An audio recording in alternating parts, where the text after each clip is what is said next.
You know the dog just barks non-stop when you're not here, right? It mean, yeah, it's constantly barking all the time. Just like that. After convincing myself that the sky spraying didn't go on in Southeast Asia, I think it's time to acknowledge that all of this haze is heavy metals. Yeah, I think it's easy to kid oneself when you move out here, and it's kind of like, you know, it's delusion, it's false hope, because obviously what they're doing to the skies is so fucking horrendous. It's hard to comprehend, so you tell yourself it's not happening, but it is. But the sky doesn't get blocked out here. It doesn't affect your mood. It just poisons you. Just a nice light smattering of poisoning. Anyway, today we are moving out of here and into here, which is a huge relief, because in that house is the most unconscious, disgusting slag I have had to encounter for a while. Let me tell you all about her. So my first introduction to the disgusting, ugly, unconscious, loud slag next door was her banging on my door. Banging on my door. So I look through the door, very confused at her, and she sort of looks back aggressive. I open the door, and she's right in my face. And behind her is her English boyfriend. I rent room in here, I rent this room. Pointing at my room. Bearing in mind, I've been promised nobody else is coming into that house while I'm here. That's part of my rental agreement. Now, this isn't a language barrier issue. She's a local, well, she's from Saigon. So you're really starting to see that. You know, now I'm living in here. So basically, a lot of people from Saigon, which is basically like London in Vietnam, you know, a massive city, all business, all ego, all unconscious, all noise. They come to Dalat for the holidays, and you can just, you know, you can just feel the unconscious city living ego. Like they're just, you know, the difference between somebody who lives in Dalat and somebody who lives in Saigon is just, you know, it's the difference between somebody who lives in the Scottish Highlands and London. So yeah, she had such awful energy, and she speaks really good English. So this, I rent this room. Basically, she just had the most selfish, the most entitled, the most pushy, the most egoic, the most unconscious energy I've encountered in such a long time. Now, bearing in mind, I don't encounter many energies like that. I don't mix with anyone really, and it's a long time since I did anything like go into a bar or, you know, just hang around with completely unconscious retards. So I was like, no, I think you'll find her in that house, the house next door. Oh, she realises, she looks at her key, and she actually does say sorry. But you know, it's just like the throwaway word that the ego uses to not take responsibility. There's no actual sorrow there. And then her and her fucking retarded fat boyfriend. Honestly, I've just lost all respect for any Englishman that's race mixing now. Nah. Do you not see what's happening? Do you not see how important it is for you to have a white child? And do you not see how inferior? Like, what are you doing? I know you're fat, I know you're ugly, I know all women in the UK are a fucking nightmare, because they've all been fucking conditioned with feminism to be fucking men, basically. But like, seriously, bro, what are you doing? Like, this woman is not even pretty. Like, she's really ugly as well. She's got like a really witchy, demonic look. Dead eyes, like the blackest eyes, which is pretty normal out here, but like proper black, like dead, demonic. So they're moving next door. They've got two massive dogs. So she thought she was going to come into my house and live with me with her two massive dogs. And then I see how they're living next door, because it's, you know, the wall basically doesn't exist, and our balconies are opposite each other and all that. You know, just like taking over space, which is fine because they've got that whole space. But it's like she'd have done exactly that because the business model of this place is lots of random people living together in rooms, and I made it clear when I moved in that I'm not doing that. I'll only rent it if they guarantee no one else moves in. But you know, can you imagine?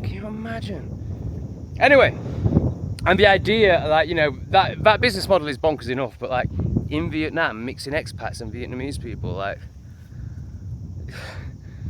you know, it's almost like what they're doing in the UK, mixing these fucking bioweapons with us all. Like, they're not, I'm not saying the Vietnamese are bioweapons, but the culture difference is so huge. I mean, they're so noisy. Like, the idea of living in a house with one just would be diabolical. Anyway, so it's all really bad, it's all really noisy.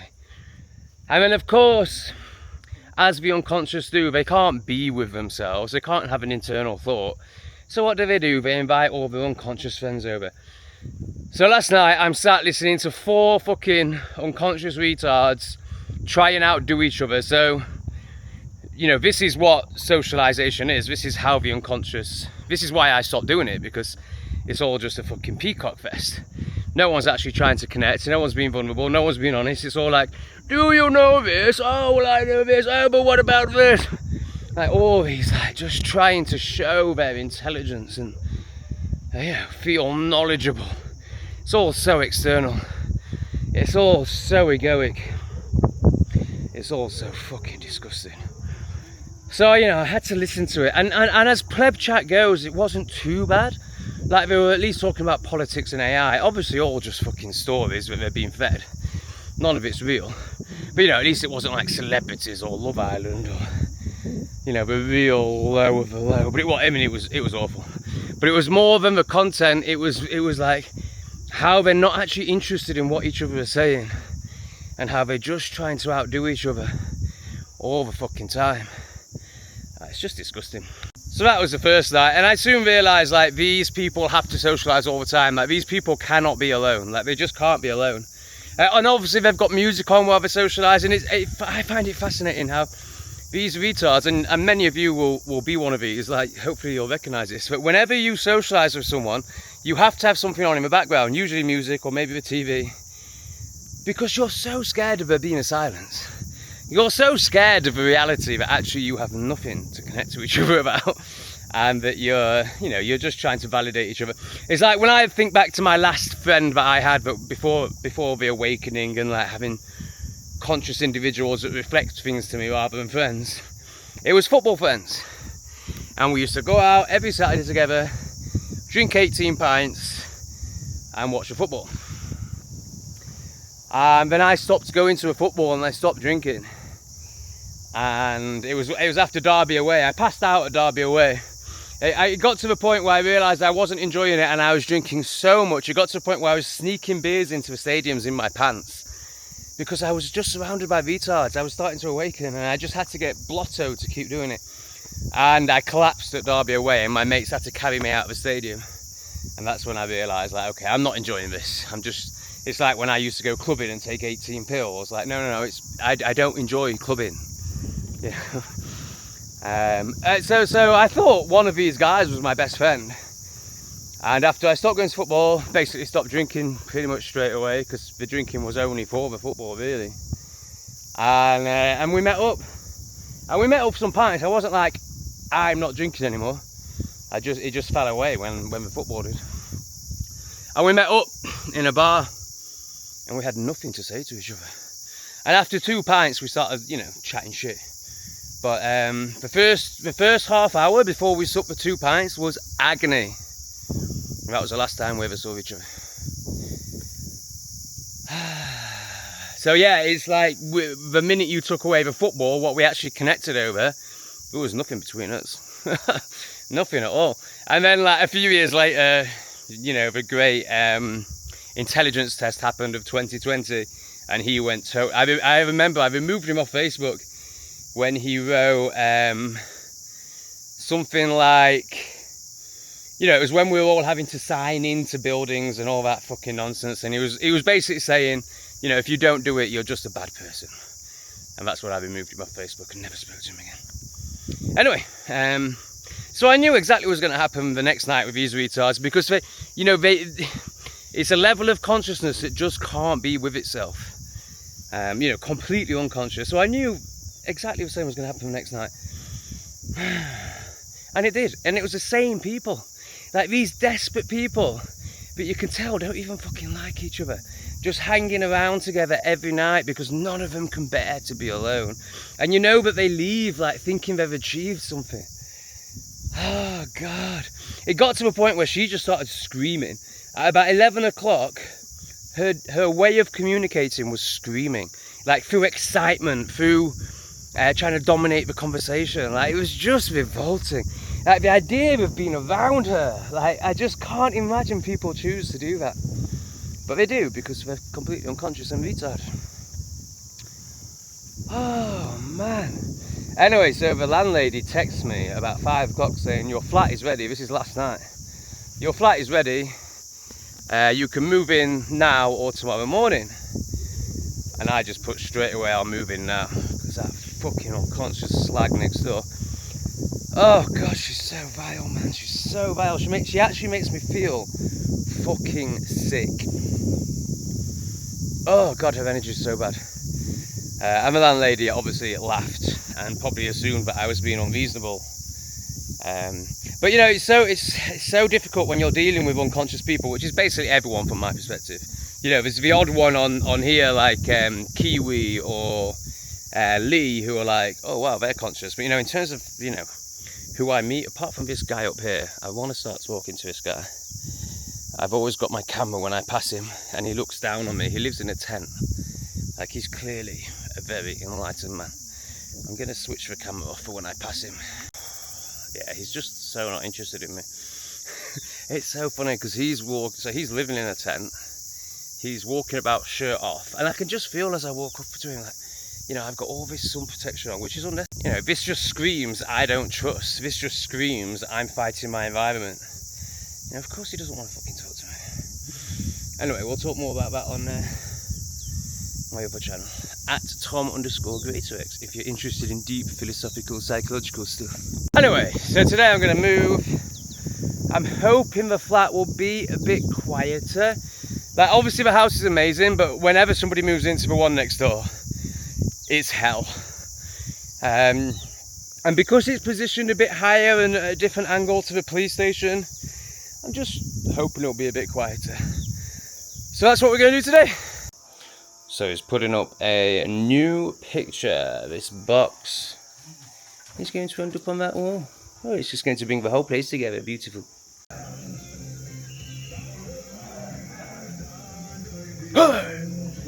So I've grown to love this. The morning Vietnamese, I assume, police motivation session. I don't know, I'm making assumptions, but whatever it is, it's fucking amazing. Like, hearing them all getting pumped up, and the passion and the patriotism. And obviously then I just compare that to our DEI fucking treasonous mess in the UK. And like, wow. Hey! Hey! Hey! Whoa! So the builder man is moving on to the second. Yeah, I didn't think that was here. I was like, where's that gonna go? There's no room for it. So we now have a beautiful picture. Yeah, it's very nice. Oh, right, yeah, so this is my apartment.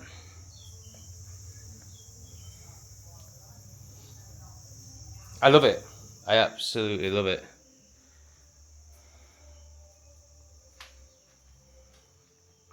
And it's better in terms of, yeah, like, I think because it's higher, the noise from the dogs in the police station isn't as loud. Do you remember the coconut saga we had a couple of nights ago where somebody tried to charge me? I think it was 17,000 for a coconut, and it was a little brown one. And I've just gone to another stand now and asked how much his little brown coconuts are. 17,000. Now, I have had a little brown one before, and it was super sweet. So I'm starting to think, they're different and they're more expensive. I'm gonna go and ask Coconut Man if he's there. And of course, to deduce that, I had to use all my powers and gifts of enlightenment. Oh, the plebs. The plebs that think enlightenment is about being perfect because all they know is the external and knowledge and gaining. Whereas enlightenment is all about letting go and being a fucking mess in the process. Ah, hello my friend. It is the Coconut Man. He's been lazy recently. He's gone and got staff and all sorts. Well, yes, too. But I have a question. When I see little brown coconuts, Little. yeah, they say 17,000. Why are the little brown ones more expensive? Or should they not be? Too big. I want too big. I want too big. Do it.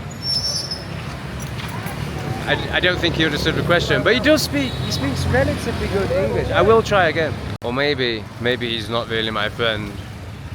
Maybe he wants the 50 pence a day that I spend on 2 coconuts. Hang on, 70 pence a day I spend on 2 big coconuts.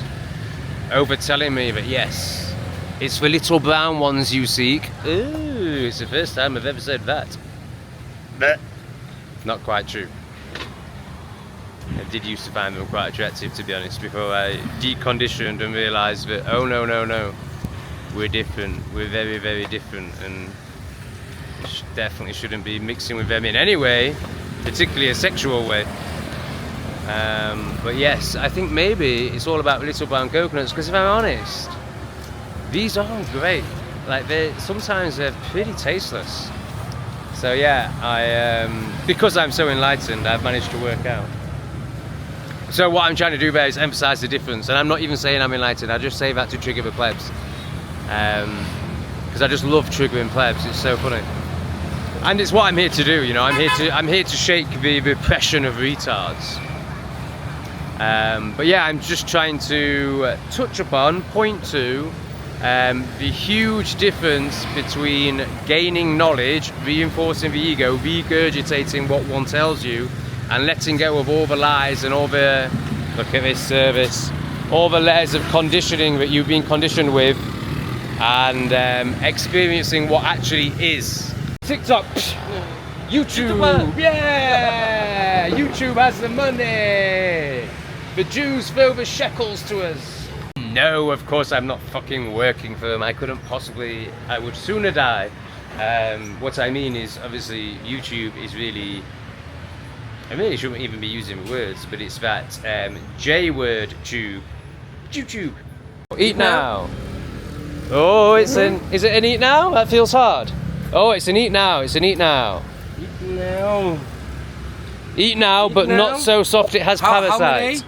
2, finished. Oh, okay. I can't buy too many, brother. Yeah, I just buy how much fruit I need each day now after the whole worm in bananas and mango situation. I don't know. I mean, I guess it happens out here because of the humidity and the heat, and there's just... Oh, thank you, my friend. And just because there are more bacterial, parasitey, growy things here, so it happens a lot faster. Never seen it before, but... Oh, I thought I just saw small brown coconuts, but actually there's some sort of root thing. We won't go into all that again. Come on! Come on, thank you! Okay! Oh, this is what I missed it. So water was supposed to be cascading out of there, but it didn't get the camera on in time. But this is actually what I use my coconuts for, so it does seem a bit daft to spend that extra money on the smaller ones. The banana's gonna make it all sweet and lovely and banana-y anyway. Yog yog. In goes the yog yog. Worry worry mashy mashy. So slag bag demon face and her boyfriend have gone out.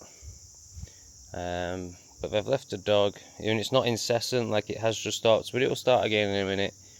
Huge separation anxiety, screaming away, scratching away, yapping away. It's not as bad as the last one. It's not like a rat demon dog. This one is it's like a border collie type dog, you know, highly intelligent. But God, honestly, it's been going non-stop. There you go. I'm just like, this flat is so close to perfect. And like, you know, last night I had to listen to chatting to a fucking retard friends out on the drive, you know, because they can't just say bye, you know. They have to hang on a bit longer to the fucking retard connection that gives them some sort of validation, where they've all just fucking spoke over each other all night and just one-upmanshiped each other all fucking night. It's just disgusting. It's such an egoic mess listening to retards socialise. Like, it's just... Oh, it reminds me of, you know, when I used to place some importance on what people thought of me, and wanted people to see me in certain ways and would regurgitate what I thought was knowledge, like just to try and impress people. I mean, it's just so embarrassing listening to them now. But you know, it's just so hard. Like, this place is so close to being perfect. But then, you know, this could go on all afternoon, and it just, it's, you know, the reason it affects me so much is because I'm on this cusp of like presence. Of peace, of being, you know, and I've worked 10 years to get there, well, a lifetime, and probably other lifetimes. And it's the difference between like being able to let go and then coming into the mind and back into control and back into ego and back into, you know, the way most of you lot think. Just totally retarded. Like, it just takes you. Sorry, I just can't resist. It's true, though. It just takes you into the external. Like, how can I possibly? And yes, then you'll get the retards who come in who know a few words about spirituality, and will be like, yes, but true spirituality is being able to be zen in these situations. Yeah, I'm just so sick of fucking retards in the comments. But how long am I going to have to listen to this dog screaming? Like, I'm so fed up of listening to other people and other people's shit. Like, how do I get a place where I don't... You know, this is so close, but at the end of the day, it's Vietnam and it's £300. Like, it's obviously not the one. And I'm at the point where, you know, this is the Woods guy. Anyway, I spoke about him on my other channel. But yeah, he lives in the woods. He's where I'm going, but I tried to talk to him and he was just not interested at all. He's like I am with you, just like retard. But yeah, he's a whole nother level. He's living in the fucking woods. Look at this, man. I mean, just like, what the fuck? How? Right, so I'm at the point where I'm ready to spend £1,000 a month on rent. Where can I go? Where should I go? It has to be Europe, doesn't it? It has to be Europe. Like, I can't fucking live with this anymore. I just can't live with it. But this isn't a Vietnam thing. This is, you know, just a dog with separation anxiety being left on its own. And that's a really difficult situation to manage. Like. But it's just constant. Like, I am not fucking living like this. I'm not living like this. But then what do? Do I message the landlady again? And then she just thinks I'm a fucking... She just thinks I complain all the time. But... Like, what? The reason I stand out as someone who complains all the time is because other people wouldn't mention this. They just accept it. But, like... I'm not living like this. It's fucking horrendous. I'm going to have to message her. She's just going to think I'm fucking insane. But I'm going to send her a video. You know, like, so... when she messaged me last night saying, your flat's ready, you can move in tonight or tomorrow. And I was like, I'll move in tonight because the woman next door is noisy. And she put a laughing emoji. And it's like... And like, it doesn't bother me. And it is funny. Like, I get it. It's funny. In terms of, like, I'm just, like, all about silence. Like, I get to retards. It's funny because they just can't comprehend, like, you know, people who want silence. They don't get it. But, like, you know, like, what am I supposed to do? The fucking dog's barking non-fucking stop. You know the dog just barks non-stop when you're not here, right? It means, yeah, it's constantly barking all the time. Just like that.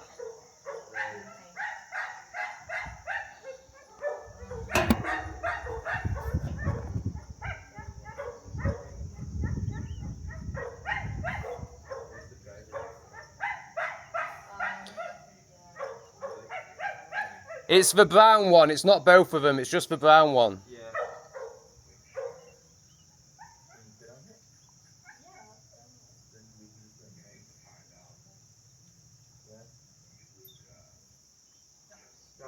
No, thank you for taking it with you. I really appreciate that.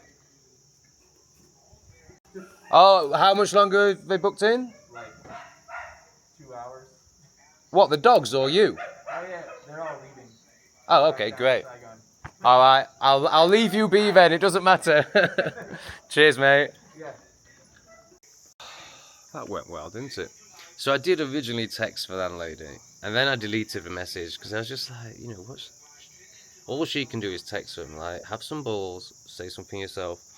You know, the people pleaser in me was just like, Anyway, they went out again. They came back, and you know, I don't like them being here because they have friends around them. They're a bit noisy, but I was like, oh, thank God they're back, because anything's better than that dog barking non-stop. And then they left again straight away, and the dog went mental. No, sorry, they came back for a bit, and everything quieted down, and then they went out, and the dog went mental. And that was when I was just in people pleaser mode, because I didn't say anything, I didn't do anything. And then they came straight back. They obviously forgot something. And I was like, you know, I was really mad because there's no way they can possibly not know that the dog's doing that, because they leave and they hear it barking. They come back a minute later and it's barking like mad. And it's, you know, he knew I didn't need to tell him it was a brown dog. Like, you know, he knows that dog's got separation anxiety. So they know what they were doing, but once you call them in on it, call them out on it, call them in on it, really, then their people pleaser kicks in. But I'm just so glad. Anyway, so when they came back after like a minute, I was like, right, I'm saying something like, this is just fucking ridiculous. You know, good on them. They dealt with it. They've taken the dog with them, and then the other one starts barking because that's on its own. It's used to having the other fucking schizo dog with it. But nowhere near as bad, and it's stopped now. You know, it's the when this dog's barking, it's barking. Whereas it's the anxiety in the other dog. Like, yeah, it's the pitch, it's how loud it is, but it's that anxiety pitch, you know. Sorry, I'm just distracted. I've just seen a tower. I've not noticed that before. The tower fairly close. It doesn't look too horrendous. It's not like one of them with all fucking loads of zappers fucking coming off it. But yeah, it's life, isn't it? That's life in 2026. Just learning to mitigate as much as possible, but also just accept the fact that we're being attacked on every single level, and there's not really much you can do about it. You cannot do stupid shit like this and spray fucking chemicals under your armpits, but you know, they're gonna get you one way or another, whether it's the sky, whether it's the zapping towers.